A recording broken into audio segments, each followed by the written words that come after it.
Olá! E aí, como vocês estão? Tudo bem?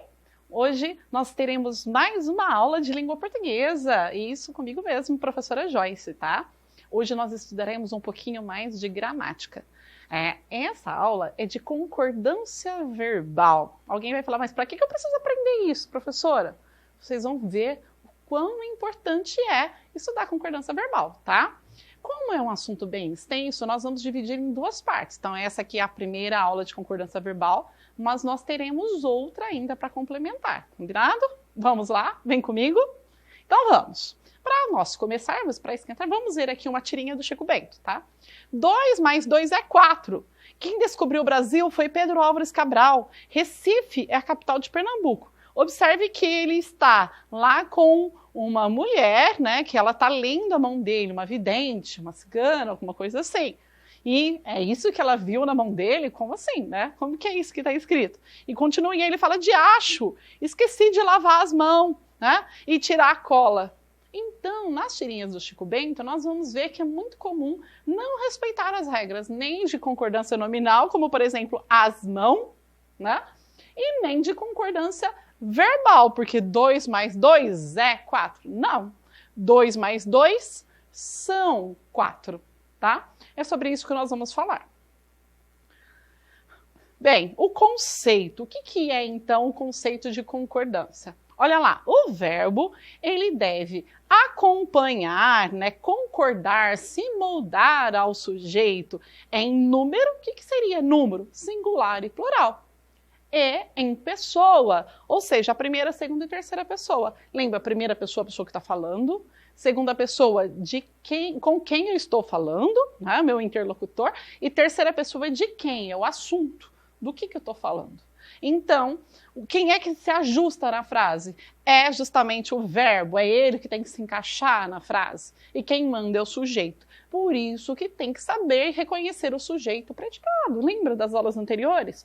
Ah, professora, por que eu vou ter que estudar sujeito? Aí, para saber fazer a concordância corretamente, eu tenho que saber o sujeito, tá? E vamos ter mais um exemplo, olha só, né? Nós estamos no 7º ano. Eu tenho aqui uma oração. Eu acho o verbo, eu pergunto, quem estamos? A minha resposta é nós, é o meu sujeito, tá? Nós é a primeira pessoa do plural, vocês já estudaram isso, né?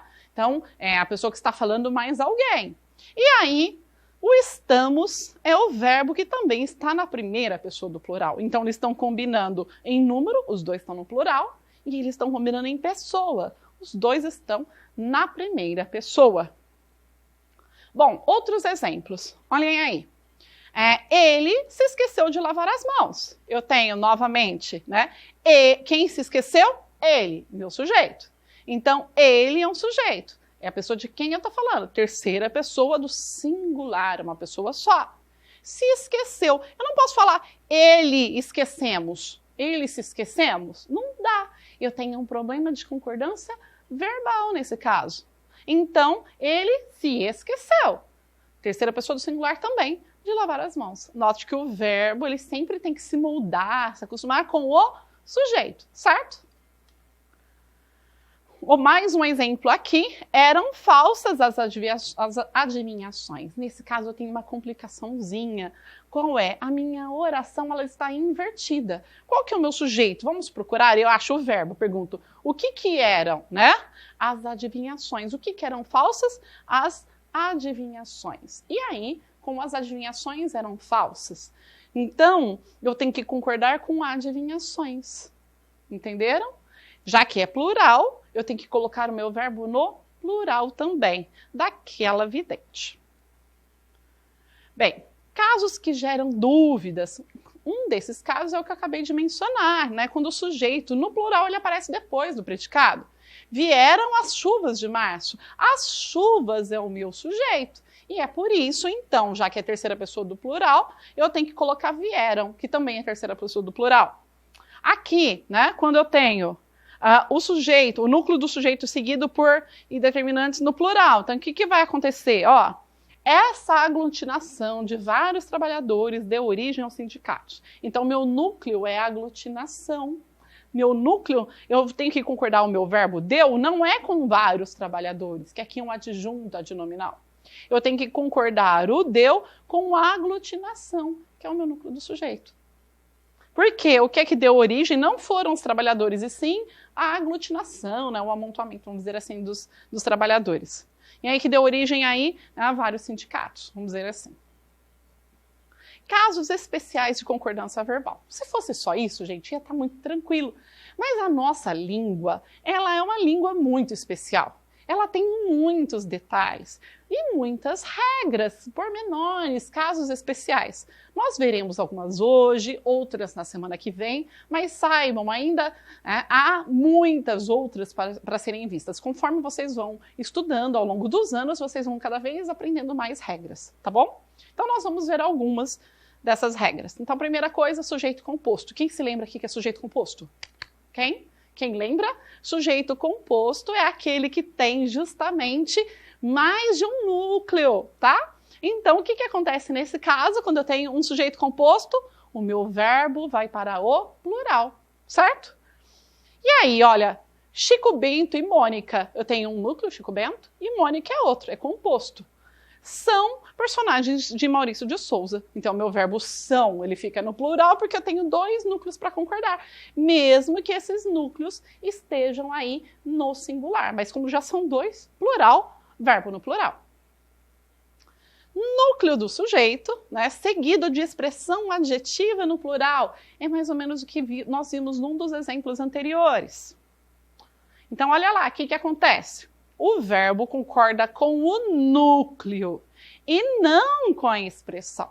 Não é com o adjunto adnominal, que às vezes vai vir depois, com aquela locução adjetiva, e sim com o núcleo. Então, às vezes, lembra lá a aglutinação dos trabalhadores? Quando eu tinha isso, naquela aglutinação dos trabalhadores, eu tinha sim que concordar com a aglutinação e não com os trabalhadores. É exatamente isso. Olha lá. O autor das histórias em quadrinhos criou mais uma personagem. Então, qual que é o núcleo? Qual a palavra mais importante aqui? O autor das histórias em quadrinhos não é o substantivo histórias, nem quadrinhos, é autor. Foi ele que criou. E por isso, como foi o autor que criou, eu concordo com ele, tá? Então, criou, tá no singular, porque autor também está no singular. Não importa se fosse da história em quadrinho ou das histórias em quadrinho. Isso não ia modificar, porque justamente eu tenho que concordar com o núcleo que está no singular, tá? Se o sujeito, né, for representado aí pela expressão a gente, né, com o mesmo sentido de nós, qual que é o certo? Gente, é a gente vamos ou a gente vai? E aí, o que eu faço? É a gente vamos ou é a gente vai? Vocês já pensaram? Então, quando a gente tem o sentido de nós, como que fica? Olha lá, o verbo ele vai ficar na terceira pessoa do singular. Embora o sentido seja de nós, ele tem que concordar aí, né, como se fosse a terceira pessoa do singular. Então, a gente vamos é a gente vai, tá? E assim por diante. Olha só. E se a gente fôssemos ao cinema? Não, e se a gente fosse ao cinema no final da tarde? Então, a gente aqui, um sujeito, e fosse justamente na terceira pessoa do singular, concordando, fosse com a gente. Entenderam? Viram como é fácil? E a gente vive vendo pessoas que falam, que usam essa expressão de modo errado, tá? Quarta regrinha, vamos lá. Sujeitos ligados por nem e nem. Olha, então nem, essas reticências quer dizer que eu vou usar os dois na mesma frase, tá? Então, nem e nem. E aí, o que eu faço quando eu tenho esses dois nens? O que vocês acham? Vai para o singular? Vai para o plural? O que vocês acham? Olha lá, o verbo vai normalmente para o plural. Por quê? Quando eu falo assim, observem, ó, nem Maria nem João acertaram. Por quê? Maria singular, João também. Mas quer dizer que nenhum dos dois, ou seja, é plural, né? Tanto João quanto a Maria erraram, ou seja, os dois erraram. Por isso, ou os dois acertaram, por isso que o verbo fica no plural. Então, quando eu coloco nem alguém, nem outro alguém, né? Nem Maria, nem João, eu tenho aí dois. E como eu tenho dois, eu tenho que jogar isso para o plural, tá bom? Só que eu tenho um caso especial, que é quando eu uso nem, mas é nenhum e nem outro. Quando eu tenho esse um e outro que aparece nessa expressão, nenhum nem outro, aí eu coloco o meu verbo no singular. Se eu usar essa expressão específica, nenhum nem outro, é acertou e não acertaram. Compreenderam? Então, se eu tenho nem fulano, nem ciclano, nem os alunos, nem os professores conseguiram realizar aquele evento, eu coloco o meu verbo no plural. Mas se eu coloco nenhum nem outro fez a tarefa, aí é singular, é fez e não fizeram. Quinta regrinha, vamos lá. Sujeito formado por expressões como a maioria de, a maior parte de, grande parte de, uma parte de. São expressões que nós falamos que são partitivas, certo? É sempre uma parte de um todo. Como essas expressões são partitivas, tá? E quando aparece em seguida uma expressão aí, um nome no plural, o que acontece? Por exemplo, a maioria dos alunos, a maioria dos professores, grande parte dos funcionários, esse tipo de expressão. O que vocês acham? O verbo fica singular ou plural? Olha lá, o verbo pode ir para o plural ou para o singular. Eu tenho as duas opções. Então, nesse caso, olha lá, a maioria, singular, certo? Dos alunos, plural. Então, nesse caso, foram, eu estou concordando foram com alunos. Como eu concordo foram com alunos, eu estou enfatizando mais alunos e aí ele ficou no plural. Mas poderia ser também, a maioria dos alunos foi bem na prova. Esse foi, por que está no singular? Porque concorda com maioria, que é o núcleo. Então, eu tenho essas duas opções. Se eu quero enfatizar maioria, eu concordo com ela, eu ponho no singular. Se eu quero enfatizar alunos, que está no plural, eu concordo com ele, eu ponho no plural. Os dois estão certos. Olha como é fácil assim. Quando os dois ficam certos, é bem mais tranquilo, não é, gente? 6. Se o sujeito estiver expressão de porcentagem. Então, e essa porcentagem for maior que 1%, tá? E o elemento especificador, 2% do quê? 3% dos alunos, 5% da, né, assim, do que for, né? Tiver no plural isso, 5% dos materiais foram entregues, nesse tipo de coisa, como que vai ficar? Então, olha, o verbo irá para a terceira pessoa do plural, porque não vai ter nem com quem concordar, ó. Na minha classe, 100% dos alunos. Só pode ser plural. Se eu podia, 100 é um número plural, é mais que 1, a partir de 2% é plural, e 12 alunos também é plural. Então, se eu colocasse, se fosse, por exemplo, com outra expressão, aqui fosse singular, eu ainda teria outras possibilidades, mas aqui tem que ser fazem, porque 100 é plural e dos alunos também é. Então, o meu verbo ele tem que ficar no plural. Entenderam? É a lógica. A língua portuguesa ela é muito lógica, tá? Observação. Se o substantivo que se refere à porcentagem tiver no singular, então, se aquela expressão que vier depois da porcentagem fica no singular, aí o verbo pode ficar no singular, tá? Então, por exemplo, 100% da minha turma. Aí eu tenho as duas opções. Faz a tarefa de casa. Por quê? Porque turma é singular, então faz concorda com turma. Mas poderia colocar fazem, tá? Para concordar com o 100. Então, quando aqui é plural e aqui é singular, eu posso concordar com os dois. Mas, geralmente, ele acaba ficando no singular, concordando com a última expressão, tá bom? Tranquilo? 7ª regrinha. Quando o sujeito for representado por um substantivo coletivo. Lembram-se disso?